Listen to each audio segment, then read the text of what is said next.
بسم اللہ الرحمن الرحیم۔ السلام علیکم ورحمۃ اللہ وبرکاتہ۔ سیرت صحابہ کے سلسلے میں آج آپ دوستوں کے سامنے حضرت ابو حذیفہ رضی اللہ تعالی عنہ کے بارے میں معلومات پیش کی جا رہی ہیں۔ ابو حذیفہ غزوہ بدر میں شریک صحابی رسول صلی اللہ علیہ وآلہ وسلم تھے۔ ابو حذیفہ آپ کی کنیت ہے۔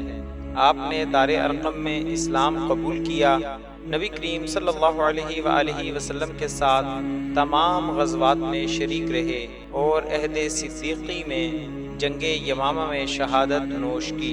آپ کا نام حشیم تھا، ابو حذیفہ کنیت تھی۔ آپ کے والد کا نام عتبہ اور والدہ کا نام ام صفوان تھا۔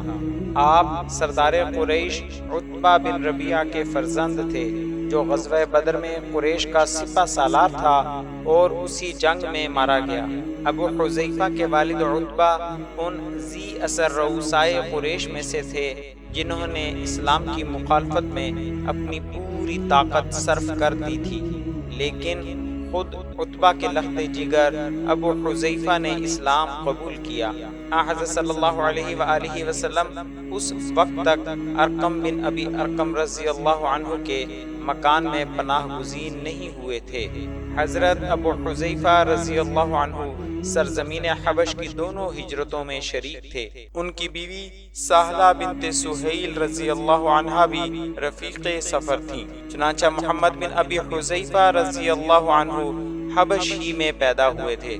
حبش سے مکہ واپس آئے، یہاں ہجرت کی تیاریاں ہو رہی تھیں۔ اس بنا پر اپنے غلام سالم کو ساتھ لے کر مدینہ پہنچے اور عباد بن بشر کے مہمان ہوئے۔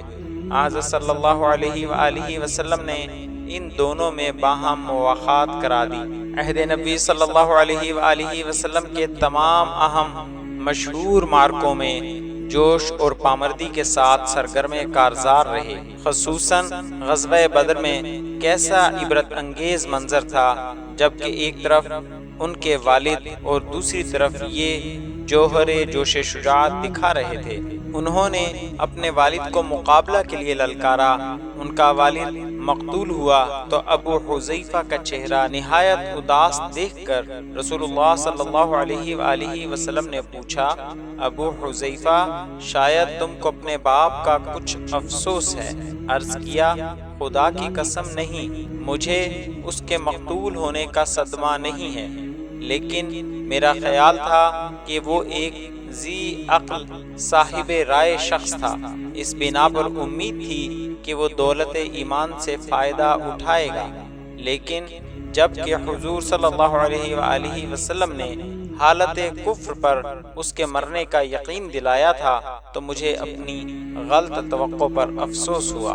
حضرت ابو بکر صدیق رضی اللہ عنہ کے عہد خلافت میں مسیلمہ کذاب کے خلاف جنگ یمامہ میں بھی آپ شریک ہوئے اور اسی جنگ میں 54 سال کی عمر میں حضرت ابو حذیفہ نے شہادت پائی۔ حضرت ابو حذیفہ اپنی اخلاقی بلندی کے لحاظ سے صحابہ کرام رضوان اللہ علیہم اجمعین کی صف میں نہایت ممتاز نظر آتے تھے۔ حق پسندی، جفا کشی اور جوش ایمان کا اندازہ گزشتہ واقعات سے ہوا ہوگا۔ غلاموں کے ساتھ نہایت شفقت کے ساتھ پیش آتے تھے۔ حضرت سالم ان کی بیوی کے غلام تھے، انہوں نے ان کو آزاد کر دیا تو حضرت ابو حذیفہ نے ان کو اپنا متبنی بنا لیا، چنانچہ وہ عموماً سالم بن ابو حذیفہ کے نام سے مشہور تھے۔ حلیہ، قد بلند و بالا، چہرہ خوبصورت، چشم احوال، سامنے کی طرف ایک دانت زیادہ۔ حضرت ابو حذیفہ نے متعدد شادیاں کی۔ آپ کی اولاد میں محمد بن ابی حذیفہ رضی اللہ تعالی عنہ، سہلہ بنت سہیل رضی اللہ تعالی عنہ کے وطن سے حبش میں پیدا ہوئے۔ حضرت عثمان بن عفان رضی اللہ عنہ کی مخالفت میں پیش تھے۔ طرفداران امیر معاویہ رضی اللہ عنہ کے ہاتھ سے مصر میں مقتول ہوئے۔ عاصم بن ابی حذیفہ رضی اللہ عنہ حضرت آمنہ بنت عمر رضی اللہ عنہ سے پیدا ہوئے۔ چونکہ یہ دونوں لا ولد فوت ہوئے، اس لیے حضرت ابو حذیفہ رضی اللہ تعالی عنہ کا سلسلہ و نسل منقطع ہو گیا۔ آخر میں آپ سے گزارش ہے کہ ہماری حوصلہ افزائی کے لیے ہماری ویڈیوز کو لائک اور شیئر ضرور کریں اور اپنی قیمتی رائے کمنٹس میں ضرور ظاہر کریں۔ شکریہ، جزاک اللہ خیرہ۔